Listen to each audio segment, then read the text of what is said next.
Takht Sri Hazur Sahib board ਜਿਹਨੂੰ Nanded Gurdwara board ਕਰਕੇ Nanded Gurdwara board ਕਿਹਾ ਜਾਂਦਾ ਹੈ ਕਿ ਉਸ ਦੇ ਵਿੱਚ ਇੱਕ ਅਮੈਂਡਮੈਂਟ ਕਰ ਰਹੀ ਹੈ ਮਹਾਰਾਸ਼ਟਰ ਦੀ ਸਰਕਾਰ।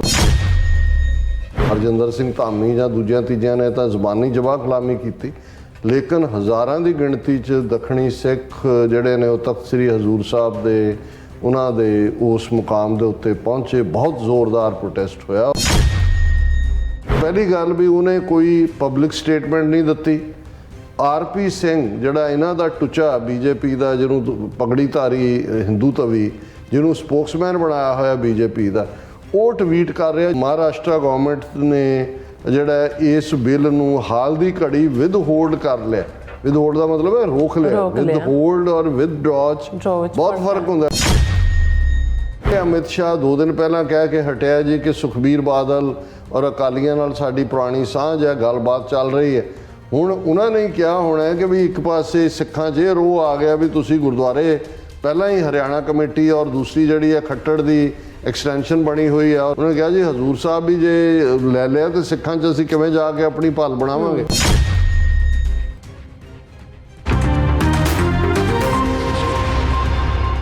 Viewers welcome back on programme. So viewers ਗੱਲਬਾਤ ਕਰਨ ਜਾ ਰਹੇ ਹਾਂ ਐਂਡ ਵਾਲੇ ਸੈਕਸ਼ਨ ਦੇ ਵਿੱਚ ਕਿ ਬੀਜੇਪੀ ਵਿਚਲੇ ਜਿਹੜੇ ਪਗੜੀਧਾਰੀ ਸਿੱਖ ਜਮੂਰੇ ਆਰਪੀ ਸਿੰਘ ਦਾ ਕਹਿਣਾ ਹੈ ਕਿ ਉਸ ਨੂੰ ਮਹਾਰਾਸ਼ਟਰ ਦੇ ਡਿਪਟੀ ਮੁੱਖ ਮੰਤਰੀ ਨੇ ਫੋਨ ਕਰਕੇ ਕਿਹਾ ਹੈ ਕਿ ਤਖਤ ਸ੍ਰੀ ਹਜ਼ੂਰ ਸਾਹਿਬ ਨਾਲ ਸੰਬੰਧਿਤ ਜਿਹੜਾ ਬਿੱਲ ਨੂੰ ਹਾਲ ਦੀ ਘੜੀ ਵਿੱਚ ਅਸੈਂਬਲੀ ਵਿੱਚ ਪੇਸ਼ ਨਹੀਂ ਕੀਤਾ ਜਾਏਗਾ। ਸੋ ਬਹੁਤ ਸਾਰੀਆਂ ਜਿਹੜੀ ਸਿੱਖ ਜਥੇਬੰਦੀਆਂ ਨੇ ਉਹ ਆਪਣੇ ਪੱਟਾਂ ਤੇ ਹੱਥ ਮਾਰੀਆਂ ਨੇ ਕਿ ਸਾਡੀ ਜਿੱਤ ਹੋ ਗਈ ਹੈ, ਪਰ ਹਕੀਕਤ ਇਹ ਹੈ ਕਿ ਇਸ ਬਿੱਲ ਨੂੰ ਰੱਦ ਨਹੀਂ ਕੀਤਾ ਗਿਆ, ਹਾਲ ਦੀ ਘੜੀ ਵਿੱਚ ਟਾਲ ਦਿੱਤਾ ਗਿਆ ਹੈ, ਵਾਪਸ ਨਹੀਂ ਲਿਆ ਗਿਆ, ਵਕਤੀ ਤੌਰ ਤੇ ਇਸ ਨੂੰ ਰੋਕਿਆ ਗਿਆ ਹੈ। ਸੋ ਇਸ ਬਾਰੇ ਆਪਾਂ ਗੱਲਬਾਤ ਕਰਨ ਜਾ ਰਹੇ ਹਾਂ ਔਰ ਨਾਲੇ ਜਿਹੜੇ ਤੁਹਾਡੇ ਲਾਈਵ ਮੈਸੇਜ ਨੇ ਉਹ ਵੀ ਲੈਣ ਜਾ ਰਹੇ ਹਾਂ ਔਰ ਗੁਰਬਾਣੀ ਵਿਚਾਰਾਂ ਦੀ ਸਾਂਝ ਵੀ ਤੁਹਾਨੂੰ ਪਾਈ ਜਾਏਗੀ। ਸੋ ਅਸੀਂ ਚਾਹਾਂਗੇ ਕਿ ਤੁਸੀਂ ਇਸੇ ਤਰ੍ਹਾਂ ਬਣੇ ਰਹਿਣਾ, ਦੇਖਣ ਸੁਣਨ ਲਈ ਐਂਡ ਲਿਖਣ ਲਈ ਤੁਹਾਡਾ ਸਭ ਦਾ ਬਹੁਤ ਬਹੁਤ ਧੰਨਵਾਦ ਜੀ। ਰਾਜ ਸਾਹਿਬ ਕੀ ਵਿਚਾਰਾਂ ਨੇ?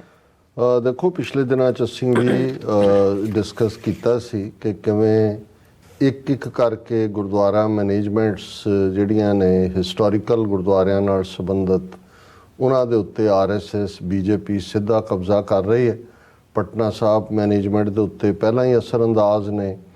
ਦਿੱਲੀ ਗੁਰਦੁਆਰਾ ਕਮੇਟੀ ਸਿਰਸਾ ਔਰ ਕਾਲਕਾ, ਇਹਨਾਂ ਦੀ BJP ਜੋੜੀ ਜਿਹੜੀ ਹੈ ਉਹ ਮਨ ਆਈਆਂ ਬਿਆਨਬਾਜ਼ੀਆਂ ਔਰ ਪਾਕਿਸਤਾਨ ਦੇ ਖਿਲਾਫ ਵੀ ਔਰ ਇਸ ਕਿਸਮ ਦੀ ਬਿਆਨਬਾਜ਼ੀ ਵੀ ਕਿ ਜੀ ਰਕਾਬਗੰਜ ਗੁਰਦੁਆਰਾ ਸਾਹਿਬ ਵੀ ਮਸੀਤ ਤੋੜ ਕੇ ਬਣਾਇਆ ਗਿਆ ਸੀ ਔਰ ਖੁੱਲ੍ਹੇ ਜਿਹੜੇ ਨੇ ਰੀਸੋਰਸ ਗੁਰਦੁਆਰਿਆਂ ਦੇ ਉਹ BJP ਦੇ ਹਵਾਲੇ ਕੀਤੇ ਹੋਏ ਨੇ। ਪਰ ਪਿਛਲੇ ਦਿਨਾਂ 'ਚ ਜਿਸ ਗੱਲ ਨੇ ਕਾਫੀ ਜਿਹੜਾ ਉਹ ਧਿਆਨ ਕੌਮ ਦਾ ਖਿੱਚਿਆ ਉਹ ਸੀ ਕਿ ਤਖਤ ਸ੍ਰੀ ਹਜ਼ੂਰ ਸਾਹਿਬ ਬੋਰਡ ਜਿਹਨੂੰ ਨੰਦੇੜ ਗੁਰਦੁਆਰਾ ਬੋਰਡ ਕਰਕੇ ਨੰਦੇੜ ਗੁਰਦੁਆਰਾ ਬੋਰਡ ਕਿਹਾ ਜਾਂਦਾ ਹੈ ਕਿ ਉਸ ਦੇ ਵਿੱਚ ਇੱਕ ਅਮੈਂਡਮੈਂਟ ਕਰ ਰਹੀ ਹੈ ਮਹਾਰਾਸ਼ਟਰ ਦੀ ਸਰਕਾਰ। ਉੱਥੇ ਸ਼ਿਵ ਸੈਨਾ ਜਿਹਦਾ ਇੱਕ ਬ੍ਰੇਕ ਅਵੇ ਸੈਕਸ਼ਨ ਸ਼ਿੰਦੇ ਗਰੁੱਪ ਉਹ ਚੀਫ ਮਿਨਿਸਟਰ ਹੈ ਔਰ BJP ਦਾ ਡੇਵਿਡ ਜਿਹੜਾ ਫਰਨਾਂਡੀਜ਼ ਜਿਹੜਾ ਖੁਦ ਕਿਸੇ ਵੇਲੇ ਸਿੱਧਾ BJP ਦੀ ਸਰਕਾਰ ਔਰ ਜਿਹੜੇ ਕੋਲੀਸ਼ਨ ਸੀ ਸ਼ਿਵ ਸੈਨਾ ਜਦੋਂ ਚੀਫ ਮਿਨਿਸਟਰ ਸੀ, ਉਹ ਸੋਧ ਬਿੱਲ ਦਾ ਮਤਲਬ ਸੀ ਕਿ ਵੀ ਜਿਹੜੀ ਆਲਰੇਡੀ ਪੈਟਰਨ ਹੈ 17 ਮੈਂਬਰਾਂ ਦਾ, ਜਿਹਦੇ 4 ਸ਼੍ਰੋਮਣੀ ਕਮੇਟੀ ਨੋਮੀਨੇਟ ਕਰਦੀ ਹੈ, 2 ਸਿੱਖ MP ਹੁੰਦੇ ਨੇ,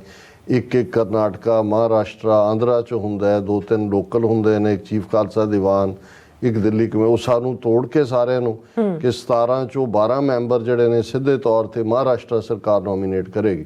ਸੋ ਜਿਉਂ ਹੀ ਇਹ ਖਬਰ ਔਰ ਇਹ ਸੈਸ਼ਨ ਚੱਲ ਰਿਹਾ ਉਹਨਾਂ ਦਾ ਇਹਦੇ 'ਚ ਪੇਸ਼ ਕੀਤਾ ਜਾਣਾ ਸੀ, ਬਹੁਤ ਜ਼ੋਰਦਾਰ ਸਿੱਖਾਂ ਦਾ ਰਿਐਕਸ਼ਨ ਔਰ ਸਭ ਤੋਂ ਪਾਵਰਫੁਲ ਇਹ ਹਰਜਿੰਦਰ ਸਿੰਘ ਧਾਮੀ ਜਾਂ ਦੂਜਿਆਂ ਤੀਜਿਆਂ ਨੇ ਤਾਂ ਜ਼ੁਬਾਨੀ ਜਵਾਹ ਕਲਾਮੀ ਕੀਤੀ, ਲੇਕਿਨ ਹਜ਼ਾਰਾਂ ਦੀ ਗਿਣਤੀ 'ਚ ਦੱਖਣੀ ਸਿੱਖ ਜਿਹੜੇ ਨੇ ਉਹ ਤਖਤ ਸ੍ਰੀ ਹਜ਼ੂਰ ਸਾਹਿਬ ਦੇ ਉਹਨਾਂ ਦੇ ਉਸ ਮੁਕਾਮ ਦੇ ਉੱਤੇ ਪਹੁੰਚੇ। ਬਹੁਤ ਜ਼ੋਰਦਾਰ ਪ੍ਰੋਟੈਸਟ ਹੋਇਆ ਔਰ ਉਹ ਜਿਵੇਂ ਮੈਂ ਕਿਹਾ ਵੀ ਉਹ ਤਾਂ ਪੂਰੇ ਸ਼ਸਤਰਧਾਰੀ ਔਰ ਕਿਸੇ ਵੀ ਮਰਨ ਮਾਰਨ ਲਈ ਤਿਆਰ ਹੁੰਦੇ ਨੇ ਔਰ ਇਹ ਵੀ ਇਹਦਾ ਇੱਕ ਰੀਜ਼ਨ ਹੋਏਗਾ। ਇਸ ਨੂੰ ਪਹਿਲਾਂ ਤਾਂ ਮੈਂ ਇਹ ਦੱਸ ਦਿਆਂ ਕਿ ਵੀ ਇਸ ਲੈਵਲ ਦੇ ਉੱਤੇ ਜਿਹੜਾ ਸਿੱਖਾਂ ਦਾ ਪ੍ਰੋਟੈਸਟ ਵੀ ਸੀ, ਉੱਥੇ ਲੋਕਲ ਵੀ ਵੈਸੇ ਵੀ ਸਿੱਖ ਜਥੇਬੰਦੀਆਂ ਦਾ ਫਰਜ਼ ਤਾਂ ਇਹ ਬਣਦਾ ਸੀ ਕਿ ਮਹਾਰਾਸ਼ਟਰ ਦਾ ਚੀਫ ਮਿਨਿਸਟਰ ਸ਼ਿੰਦੇ ਔਰ ਇਹ ਡਿਪਟੀ ਜਿਹੜਾ ਚੀਫ ਮਿਨਿਸਟਰ ਹੈ ਫਰਨਾਂਡੀਜ਼, ਇਹ ਮਾਫੀ ਮੰਗਦੇ ਸੀ ਕੌਮ ਤੋਂ, ਕਹਿੰਦੇ ਵੀ ਤੋਬਾ, ਅਸੀਂ ਜਿਹੜੇ ਬਿਲਕੁਲ ਇਸ ਗੁਰਦੁਆਰਿਆਂ ਦੇ ਮਾਮਲੇ 'ਚ ਕੋਈ ਦਖਲ ਅੰਦਾਜ਼ੀ ਨਹੀਂ ਕਰਾਂਗੇ।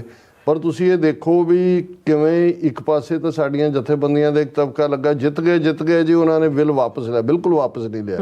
ਔਰ ਪਹਿਲੀ ਗੱਲ ਵੀ ਉਹਨੇ ਕੋਈ ਪਬਲਿਕ ਸਟੇਟਮੈਂਟ ਨਹੀਂ ਦਿੱਤੀ। ਆਰਪੀ ਸਿੰਘ ਜਿਹੜਾ ਇਹਨਾਂ ਦਾ ਟੁੱਚਾ ਬੀਜੇਪੀ ਦਾ, ਜਿਹਨੂੰ ਪਗੜੀਧਾਰੀ ਹਿੰਦੂ ਤਵੀ, ਜਿਹਨੂੰ ਸਪੋਕਸਮੈਨ ਬਣਾਇਆ ਹੋਇਆ ਬੀਜੇਪੀ ਦਾ, ਉਹ ਟਵੀਟ ਕਰ ਰਿਹਾ ਜਿਹਦੇ ਤੇ ਬੇਸਾਰੀ ਖਬਰ ਜਿਹੜੀ ਹੈ ਵਧਾਈਆਂ ਦੇਣ ਵਾਲੇ ਤੁਰੇ ਨੇ। ਉਹਨੇ ਕਿਹਾ ਜੀ ਕਿ ਮੈਨੂੰ ਜਿਹੜਾ ਹੈ ਮਹਾਰਾਸ਼ਟਰ ਗਵਰਨਮੈਂਟ ਨੇ ਜਿਹੜਾ ਇਸ ਬਿੱਲ ਨੂੰ ਹਾਲ ਦੀ ਘੜੀ ਵਿਦ ਹੋਲਡ ਕਰ ਲਿਆ। ਵਿਦ ਹੋਲਡ ਦਾ ਮਤਲਬ ਹੈ ਰੋਕ ਲਿਆ। ਵਿਦ ਹੋਲਡ ਔਰ ਵਿਦਡਰਾ 'ਚ ਬਹੁਤ ਫਰਕ ਹੁੰਦਾ। ਵਿਦਡਰਾ ਦਾ ਮਤਲਬ ਖਤਮ, ਵਿਦ ਹੋਲਡ ਕਰ ਲਿਆ। ਔਰ ਉਹਦੇ 'ਚ ਉਹਨਾਂ ਨੇ ਕਿਹਾ ਕਿ ਜੀ ਮੈਨੂੰ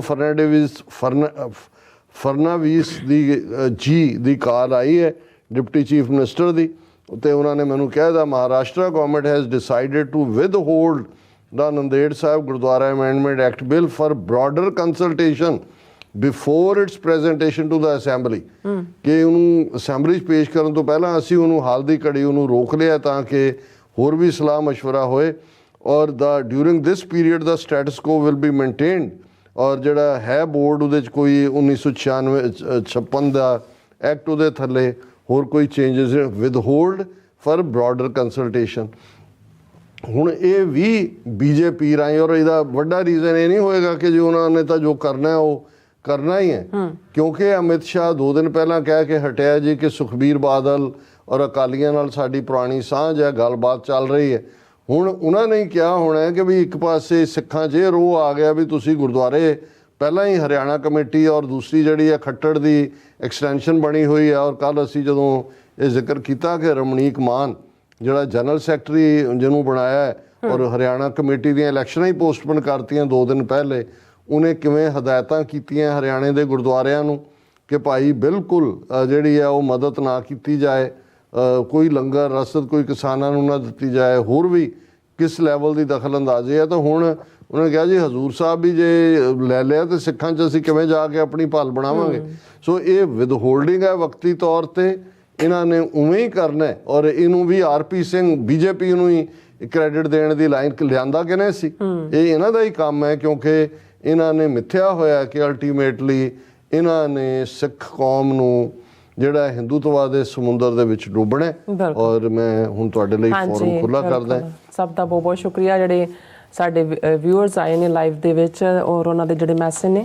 ਔਰ ਪਹਿਲਾਂ ਆਲ ਅਬਾਊਟ ਟਰੂਥ ਐਂਡ ਸਿੱਖਿਜ਼ਮ ਜੀ ਫਤਿਹ ਬੁਲਾਉਂਦੇ ਨੇ ਔਰ ਕਹਿੰਦੇ ਮੈਂ ਹੀ ਪਹਿਲਾਂ ਜਿਹੜਾ ਵਿਊਅਰ ਹਾਂ, ਸੋ ਮੋਸਟ ਵੈਲਕਮ। ਸੋ ਹਾਂਜੀ, ਸੋ ਸੋਨ ਮੱਲੀ ਜੀ ਵੀ ਕਹਿੰਦੇ ਨੇ ਕਿ ਫਤਿਹ ਬੁਲਾਉਂਦੇ ਨੇ। ਔਰ ਪਾਲ ਸਿੰਘ ਗਰੇਵਾਲ, ਤਜਿੰਦਰ ਸਿੰਘ, ਅਮਰਜੀਤ ਸੈਣੀ, ਬਲਜੀਤ ਫਰੈਚ, ਜਤਿੰਦਰ ਸਿੰਘ, ਸੁਖਜੀਵਨ ਬੱਚੂ, ਸੁਖਵਿੰਦਰ ਸਿੰਘ ਜੀ, ਫਿਰ ਇਸੇ ਹਾਂਜੀ ਇਹਨਾਂ ਨੇ ਸਭ ਨੂੰ ਸਾਨੂੰ ਫਤਿਹ ਬੁਲਾਈ ਔਰ ਖਾਲਸਾ ਜ਼ਿੰਦਾਬਾਦ ਕਿਹਾ। ਔਰ ਇਸੇ ਤਰ੍ਹਾਂ ਐਮ ਕੌਰ ਜੀ ਕਹਿੰਦੇ ਨੇ ਫਤਿਹ ਬੁਲਾ ਕੇ ਵਾਹਿਗੁਰੂ ਜੀ ਕਾ ਖਾਲਸਾ ਵਾਹਿਗੁਰੂ ਜੀ ਕੀ ਫਤਿਹ। ਕਹਿੰਦੇ ਨੇ ਕਿ ਵਾਹਿਗੁਰੂ ਸਭਨਾਂ ਨੂੰ ਮੇਰੇ ਖਿਆਲ ਸੱਚੇ ਪਾਤਸ਼ਾਹ ਪੰਥ ਦੀ ਚੜ੍ਹਦੀ ਕਲਾ ਲਈ ਦਰਦ ਰੱਖਣ ਵਾਲੇ ਪੰਥ ਦਰਦੀਆਂ ਦੇ ਸਿਰ ਤੇ ਹਮੇਸ਼ਾ ਮਿਹਰ ਭਰਿਆ ਹੱਥ ਰੱਖਣ। ਬਹੁਤ ਮਿਹਰਬਾਨੀ। ਹਾਂਜੀ ਅੱਗੇ ਅਰਦਾਸ ਹੈ। ਬਿਲਕੁਲ। ਸਤਨਾਮ ਸਿੰਘ ਗਰਚਾ, ਸ਼ੁਭ ਸ਼ਾਹ Chaudhary and Jaskirat Singh ji and Lakhwinder Singh Aulakh, Ballu thighs ਕਹਿੰਦੇ ਨੇ ਔਰ ਬੱਲੂ ਥਾਈਜ਼ ਫਿਰ ਕਹਿੰਦੇ ਨੇ ਕਿ ਖਾਲਸਾ ਜ਼ਿੰਦਾਬਾਦ ਐਂਡ ਪੰਜਾਬੀ ਹੱਲ ਹੈ ਜਿਹੜੇ ਇੰਡੀਆ ਆਊਟ ਆਫ ਪੰਜਾਬ ਕਹਿੰਦੇ ਨੇ ਔਰ ਰੈਫਰੈਂਡਮ ਜ਼ਿੰਦਾਬਾਦ ਕਹਿੰਦੇ ਨੇ ਔਰ ਸੁਰਮੁਖ ਮੁੰਦਰਾ ਖਾਲਸਾ ਜ਼ਿੰਦਾਬਾਦ। ਫਿਰ ਉਹਨਾਂ ਦਾ ਮੈਸੇਜ ਅਗਰ ਰਜਨੀ ਬਾਲਾ ਜੀ ਫਤਿਹ ਬੁਲਾਉਂਦੇ ਨੇ। ਜਗਸੀਰ ਸਿੰਘ ਸਿੱਧੂ ਜੀ ਵੀ ਕਹਿੰਦੇ ਨੇ ਕਿ ਆਪਣਾ ਪ੍ਰੋਗਰਾਮ ਹੈ ਉਹ ਲਾਈਵ ਸ਼ੋਅ ਨੂੰ ਆਪਾਂ ਵਟਸਐਪ ਗਰੁੱਪਾਂ ਵਿੱਚ ਸ਼ੇਅਰ ਕਰ ਦਿੱਤਾ। ਬਹੁਤ ਮਿਹਰਬਾਨੀ। ਹਾਂਜੀ, ਸਤਨਾਮ ਸਿੰਘ ਜੀ, ਫਿਰ ਰਜਨੀ ਬਾਲਾ ਜੀ ਕਹਿੰਦੇ ਕਿਸਾਨ ਮੌਜੂਦਾ ਏਕਤਾ, ਹਾਂਜੀ ਕਿਸਾਨ ਮਜ਼ਦੂਰ ਏਕਤਾ ਜ਼ਿੰਦਾਬਾਦ ਉਹਨਾਂ ਨੇ ਕਿਹਾ। ਔਰ ਗੁਰਵਿੰਦਰ ਸਿੰਘ ਜੀ, ਸ਼ਿੰਦਾ ਗਿੱਲ, ਫਿਰ ਇਸੇ ਤਰ੍ਹਾਂ ਕੁਲਦੀਪ ਕੌਰ, ਨਿਹੰਗ ਸਿੰਘ ਜੀ ਸਾਰੇ ਸਾਨੂੰ ਫਤਿਹ ਬੁਲਾਉਂਦੇ ਨੇ। ਔਰ ਨਿਹੰਗ ਸਿੰਘ ਜੀ ਕਹਿੰਦੇ ਨੇ ਕਿ ਡਾਕਟਰ ਸਾਹਿਬ ਜੀ ਚਾਈਨਾ ਦਾ ਨਾਮ ਸ਼ਾਇਦ ਨਾ ਲੈਣ, ਜਿੱਦਾਂ ਉਹ ਕਬੂਤਰ ਦੀ ਗੱਲ ਕਰਦੇ ਆ। ਔਰ ਹਰਮਿੰਦਰ ਸਿੰਘ ਜੀ ਵੀ ਫਤਿਹ ਬੁਲਾਉਂਦੇ ਨੇ। ਧਰਮ ਸਿੰਘ ਜੀ ਐਂਡ ਬਸਰਾ 4759, ਫਿਰ ਇਸੇ ਤਰ੍ਹਾਂ ਜਸਵੀਰ ਸਿੰਘ ਐਂਡ ਸਿੰਘੋਂ, ਗੁਰਪਿਆਰ ਸਰਾਂ ਜੀ ਇਹ ਕਹਿੰਦੇ ਨੇ ਕਿ ਮੋਦੀ ਭਾਰਤ ਦੀ ਵਾਂਗਡੋਰ ਜਿਹੜੀ ਹੈ ਭਾਰਤੀ ਫੌਜ ਨੂੰ ਸੌਂਪਣ ਨੂੰ ਸੋਚ ਰਿਹਾ। ਤੁਹਾਡੇ ਵਿੱਚ ਤੁਸੀਂ ਕੁਝ ਕਹਿਣਾ ਚਾਹੋਗੇ? ਕੋਈ ਜਾਣਕਾਰੀ ਹੈਗੀ ਆ? ਔਰ ਨਿਹੰਗ ਸਿੰਘ ਜੀ ਮੈਂ ਖਾਨਾ ਨੂੰ ਜਵਾਬ ਵੀ ਦਿੱਤਾ, ਕਹਿੰਦੇ ਜੇ ਤੇ ਫੌਜ ਨੂੰ ਜੇ ਵਾਂਗਡੋਰ ਭਾਰਤ ਦੀ ਫੜਾ ਵੀ ਦਿੰਦੇ ਤੇ ਵਧੀਆ ਹੋਏਗਾ ਇਸ ਨਾਲੋਂ। ਆਲਰੇਡੀ ਫੌਜ ਹੀ ਰਨ ਕਰ ਰਹੀ ਹੈ। ਹਾਂਜੀ। ਫਿਰ ਇਸੇ ਤਰ੍ਹਾਂ ਕਹਿੰਦੇ ਨਿਹੰਗ ਸਿੰਘ ਜੀ ਕਹਿੰਦੇ ਕਿ ਸਾਡੇ ਵਾਲਾ ਯੋਧਾ ਆਲਵੇਜ਼ ਯਾਦ ਰਹੇਗਾ ਸਾਰੇ ਵਰਲਡ 'ਚ ਉਸਦੇ। ਹਾਂਜੀ ਬਸ ਇਹਨਾਂ ਨੇ ਇਹ ਕਿਹਾ। ਫਿਰ ਹੋਰ ਮੈਂ ਮੈਸੇਜ ਇੱਕ ਹੋਰ ਕਰਾਂਗੀ। ਜਗਸੀਰ ਸਿੰਘ ਸਿੱਧੂ ਜੀ ਕਹਿੰਦੇ ਨੇ ਇਹ ਇੱਕ ਗੱਲ ਜ਼ਰੂਰ ਕਹਿਣਗੇ ਕਿ ਇਹਨਾਂ ਨੇ ਪਤੰਗ ਨਾਲ ਡਰੋਨ ਡੇਗਣ ਲਈਆਂ ਜਿਹੜੀ ਸਿੱਖਿਆ ਲਈ ਹੈ ਆਨਲਾਈਨ ਜਿਹੜੀ ਲਈ ਹੈ ਟ੍ਰੇਨਿੰਗ ਹੈ ਉਹ ਪਾਕਿਸਤਾਨ ਤੋਂ ਲਈ ਹੈ। ਇਹ ਕਹਿਣਗੇ ਡੋਰ ਚੀਨ ਦੀ ਤੇ ਟ੍ਰੇਨਿੰਗ ਪਾਕਿਸਤਾਨ। ਹਾਂਜੀ ਬਸ ਇਹ ਹੋ ਸਕਦਾ। ਫਿਰ ਹੋ ਗਿਆ ਨਾ ਟੈਰਰਿਸਟ। ਬਿਲਕੁਲ। ਰਾਜਵਿੰਦਰ ਸਿੰਘ ਫਤਿਹ, ਗੁਰਨੇਕ ਸਿੰਘ ਮਸਾਣੀਆਂ ਨੇ ਵੀ ਸਾਰੇ ਖਾਲਿਸਤਾਨੀਆਂ ਨੂੰ ਫਤਿਹ ਕੀਤੀ ਹੈ। ਹਰਿੰਦਰ ਗਿੱਲ, ਦਵਿੰਦਰ ਸੰਧੂ, ਸੋਹਣ ਸਿੰਘ ਮਾਇਲ ਕਹਿੰਦੇ ਨੇ ਡਾਕਟਰ ਸਾਹਿਬ ਜੀ ਰੀਨਾ ਰਾਏ ਦੀ ਪੁੱਛਗਿੱਛ ਜ਼ਰੂਰ ਹੋਣੀ ਚਾਹੀਦੀ ਹੈ, ਇਹਨੂੰ ਸਾਰਾ ਕੁਝ ਪਤਾ ਹੈ। ਮੈਂ ਕੁਝ ਕਹਿਣ ਤੋਂ ਗੁਰੇਜ਼ ਕੀਤਾ ਪਰ ਸਭ ਨੂੰ ਪਤਾ ਹੀ ਹੈ ਕਿ ਭਾਈ ਉਹ ਕੀ ਉਹਦਾ ਰੋਲ ਰਿਹਾ ਹੈ ਸਾਰੇ ਦੇ ਵਿੱਚ। ਫਿਰ ਜਿਹੜੇ ਨੇ ਗੁਰਨੇਕ ਸਿੰਘ ਮਸਾਣੀਆਂ ਕਹਿੰਦੇ ਨੇ ਲੌਂਗ ਲਿਵ ਸ਼ਹੀਦ ਭਾਈ ਸੰਦੀਪ ਸਿੰਘ ਸਿੱਧੂ, ਰਾਜਵਿੰਦਰ ਸਿੰਘ, ਮੁਹੰਮਦ ਅਨਵਰ, ਕੁਲਬੀਰ ਸਿੰਘ ਸੰਘਾ, ਜਸਬੀਰ ਸਿੰਘ, ਇਹਨਾਂ ਸਾਰਿਆਂ ਨੇ ਫਤਿਹ ਬੁਲਾਈ ਹੈ। ਔਰ ਕਿਰਪਾਲ ਸਿੰਘ ਚੀਮਾ ਜਿਹੜੇ ਸਾਡੇ ਰੋਜ਼ਾਨਾ ਦੇ ਵਿਊਅਰ ਨੇ ਉਹਨਾਂ ਨੇ ਆਜ਼ਾਦੀ ਦਾ ਮੁੱਲ ਕਿਹਾ। ਜਦੋਂ ਵੀ ਆਜ਼ਾਦੀ ਦਾ ਮੁੱਲ ਪੁੱਛਣਾ ਹੋਵੇ ਤਾਂ ਫਿਰ ਛੋਟੇ ਸਾਹਿਬਜ਼ਾਦਿਆਂ ਕੋਲੋਂ ਪੁੱਛਿਆ ਕਰੋ ਭਾਈ, ਪੁੱਛਿਆ ਕਰੋ ਉਹਨਾਂ ਗੁਰੂ ਕੇ ਲਾਲਾਂ ਕੋਲੋਂ ਜਿਨ੍ਹਾਂ ਨੇ ਚਮਕੌਰ ਦੀ ਗੜੀ ਵਿੱਚ ਲੱਖਾਂ ਦੀ ਗਿਣਤੀ ਵਿੱਚ ਆਏ ਜ਼ਾਲਮਾਂ ਦੇ ਗੋਡੇ ਲਗਵਾ ਦਿੱਤੇ। ਪੁੱਛਿਆ ਕਰੋ 40 ਮੁਕਤਿਆਂ ਕੋਲੋਂ ਭਾਈ, ਤੇ ਪੁੱਛਿਆ ਕਰੋ ਉਹਨਾਂ ਗੁਰਸਿੱਖਾਂ ਕੋਲੋਂ ਜਿਨ੍ਹਾਂ ਨੇ ਖੋਪੜੀਆਂ ਲੋਹਾਈਆਂ, ਬੰਦ ਕਟਵਾਏ, ਚਰਖੜੀਆਂ ਤੇ ਚੜੇ ਤਾਂ ਨਾਰਿਆਂ ਨਾਲ ਚਰਵਾਏ, ਦੇਗਾਂ ਵਿੱਚ ਉਬਾਲੇ ਗਏ ਤਾਂ ਨਗਨ ਭੇਟ ਕਰਵਾਏ। ਗੁਰਸਿੱਖੀ ਜੀਵਨ ਤੇ ਚਲਦਿਆਂ ਧਰਮ ਹੇਤ ਸੀਸ ਭੇਟ ਕੀਤੇ। ਆਜ਼ਾਦੀ ਦਾ ਅਗਰ ਸੰਖੇਪ ਅਰਥ ਕਰੀਏ ਤਾਂ ਮੁਕਤੀ ਹੀ ਬਣੇਗਾ ਭਾਈ। ਮਾਫ ਕਰਨਾ ਭਾਈ, ਸੰਸਾਰੀ ਅਰਥਾਂ ਵਿੱਚ ਮਤਲਬ ਬੇਸ਼ੱਕ ਵੱਖਰੇ ਵੀ ਹੋ ਸਕਦੇ ਹਨ ਪਰ ਇਸ ਸੰਸਾਰ ਵਿੱਚ ਪੂਰੇ ਗੁਰੂ ਤੋਂ ਬਿਨਾਂ ਨਾ ਹੀ ਸਾਡੀ ਮੁਕਤੀ ਸੰਭਵ ਹੈ ਨਾ ਹੀ ਸਾਡੀ ਪੂਰਨ ਆਜ਼ਾਦੀ ਸੰਭਵ ਹੈ ਭਾਈ, ਕਿਉਂਕਿ ਲੋਕ ਤੇ ਪਰਲੋਕ ਦਾ ਸਹਾਈ ਗੁਰੂ ਪਾਤਸ਼ਾਹ ਜੀ ਆਪ ਹੀ ਹਨ ਭਾਈ। ਸ਼ੀਸ਼ੇ ਮੂਹਰੇ ਖੜ ਕੇ ਆਪਣੇ ਅਸਲੀ ਚਿਹਰੇ ਤੇ ਸਦੀਵੀ ਰੂਪ ਵਿੱਚ ਛੁਪੀ ਆਜ਼ਾਦੀ ਦੀ ਜ਼ਰੂਰ ਪਹਿਚਾਨ ਕਰਿਆ ਕਰੋ ਭਾਈ, ਕਿਉਂਕਿ ਫੈਸਲਾ ਤੁਸੀਂ ਕਰਨਾ ਹੈ ਆਜ਼ਾਦੀ ਜਾਂ ਗੁਲਾਮੀ। ਬਹੁਤ ਸ਼ੁਕਰੀਆ ਜੀਮਾ ਸਾਹਿਬ। ਰਾਜਵਿੰਦਰ ਸਿੰਘ ਫਤਿਹ ਬੁਲਾ ਕੇ ਕਹਿੰਦੇ ਨੇ ਦੀਪ ਭਾਈ we all miss you and you are going to live forever. Whenever we get freedom from terrorist state we will hunt your killer and bring them to justice. ਬਿਲਕੁਲ ਠੀਕ ਫਰਮਾਇਆ ਰਾਜਵਿੰਦਰ ਸਿੰਘ ਜੀ। ਲਖਬੀਰ ਰੰਗੜ, ਸੋਹਣ ਸਿੰਘ ਮਾਇਰ, ਮਾਨ ਸਿੰਘ ਨੇ ਵੀ ਰੀਨਾ ਰਾਏ must be interrogated by US police. Someone should take Reena Rai to court. ਤੁਸੀਂ ਠੀਕ ਕਿਹਾ। ਮੁਹੰਮਦ ਅਨਵਰ ਔਰ ਉਹਨਾਂ ਨੇ ਵੀ free Khalistan free Kashmir. Muhammad Javed ਉਹਦੇ 'ਚ ਉਹਨਾਂ ਨੇ ਮੁਹੰਮਦ ਜਾਵੇਦ ਕਹਿੰਦੇ ਨੇ ਕਿ ਇੰਡੀਆ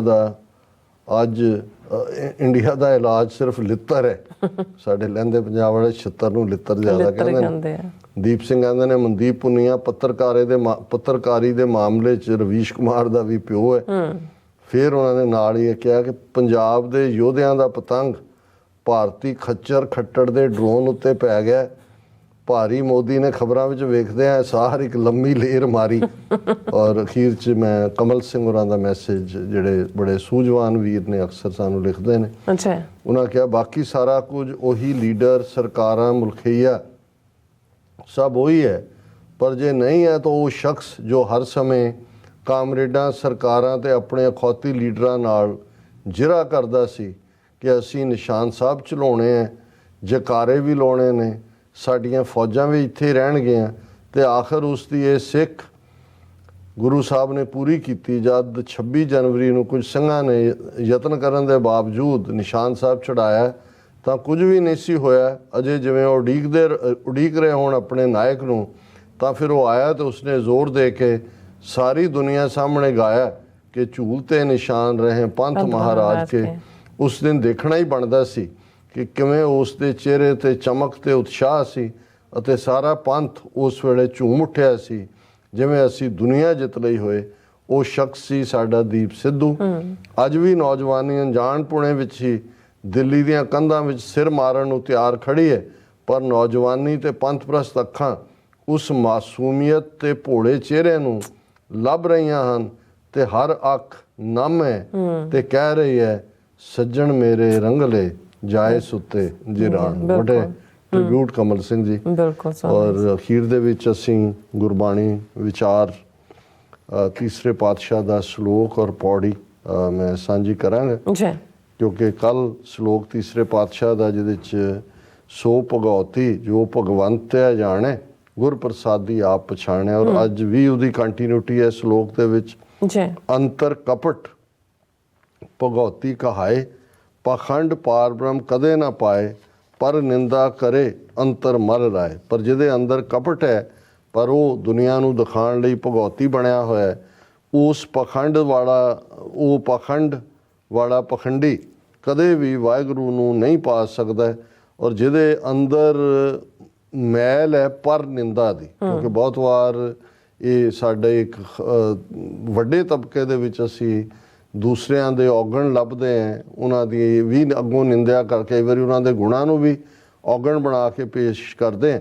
ਗੁਰੂ ਸਾਹਿਬ ਨੇ ਯਾਦ ਦਹਾਨੀ ਕਰਵਾਈ ਕਿ ਇਹ ਤੁਹਾਡੇ ਅੰਦਰ ਮੈਲ ਚਾੜਦਾ ਜਦੋਂ ਤੁਸੀਂ ਪਰ ਨਿੰਦਾ ਕਰਦੇ ਹੋ।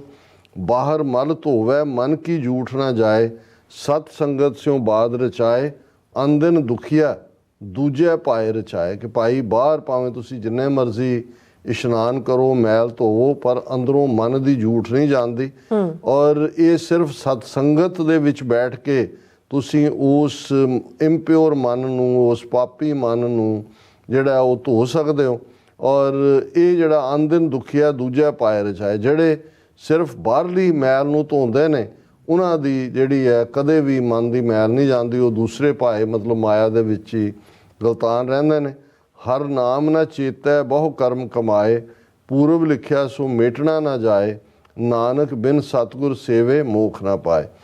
ਕਿ ਜਿਹੜਾ ਵਾਹਿਗੁਰੂ ਦੇ ਨਾਮ ਦੇ ਨਾਲ ਨਹੀਂ ਜੁੜਿਆ ਹੋਇਆ ਔਰ ਦੂਸਰੇ ਕਿਸਮ ਦੇ ਉਹ ਕੰਮ ਕਰਦਾ ਹੈ ਜਿਹੜੇ ਰੱਬ ਤੋਂ ਦੂਰੀ ਪੈਦਾ ਕਰਦੇ ਨੇ, ਪਰ ਇਹਦੇ 'ਚ ਵੀ ਕਈ ਵਾਰ ਇਹ ਹੈ ਕਿ ਭਾਈ ਉਹਨਾਂ ਦੇ ਪੱਲੇ ਹੀ ਨਹੀਂ ਹੈ ਕਿ ਭਾਈ ਉਹਨਾਂ ਨੇ ਰੱਬ ਦੀ ਰਹਿਮਤ ਨੂੰ ਹਾਸਲ ਕਰਨਾ, ਕਿਉਂਕਿ ਬਿਨਾਂ ਸਤਿਗੁਰੂ ਦੀ ਸੇਵਾ ਤੋਂ ਇਹ ਜਿਹੜਾ ਜਨਮ ਮਰਨ ਦੀ ਮੁਕਤੀ ਹੈ ਇਹ ਹਾਸਲ ਨਹੀਂ ਹੁੰਦੀ।